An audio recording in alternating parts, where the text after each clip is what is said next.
नमस्कार बंधुरा केमन आছেন সবাই। Welcome to my channel cooking with Anu. Anu রান্নাঘরে আপনাদের স্বাগত।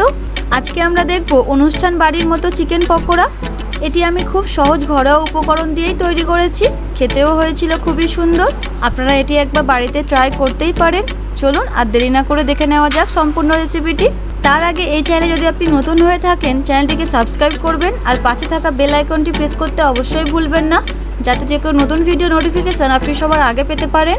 এই চিকেন পকোড়া তৈরি করার জন্য একটি মশলা তৈরি করে নেব, যার জন্য একটি মিক্সিতে নেব এক টুকরো আদা কুচি, 6-8 পিস রসুন কোয়া, 3টে কাঁচা লঙ্কা, একটা মিডিয়াম সাইজের পেঁয়াজ। এগুলো একত্রে ফাইন পেস্ট করে নেব। চিকেন পকোড়া করার জন্য চিকেনগুলোকে ছোটো ছোটো করে কেটে নিয়েছি, যেগুলোকে আমি আগে থেকেই পরিমাণ মতো জল আর 2 চামচ সাদা ভিনিগার আর নুন দিয়ে আধ ঘন্টার জন্য ডুবিয়ে রেখেছিলাম। আধ ঘন্টা পর পরিষ্কার জলে ধুয়ে যতটা সম্ভব জল ঝরিয়ে নিয়েছি।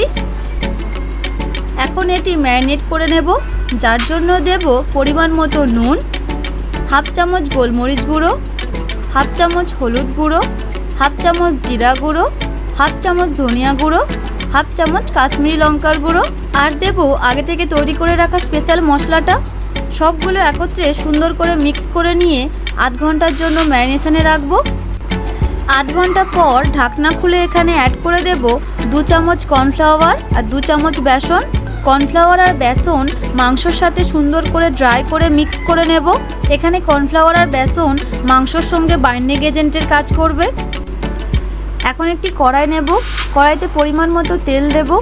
তেল গরম হয়ে গেলে একটা একটা করে তেলে ছেড়ে দিয়ে লো টু মিডিয়াম হিটে গোল্ডেন ব্রাউন কালার করে ফ্রাই করে নেব।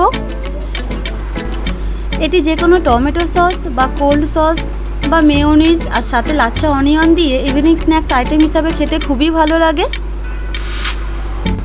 আপনারা এই রেসিপিটি বাড়িতে একবার ট্রাই করতেই পারেন। এটি খেতে হয়েছিল খুবই সুন্দর।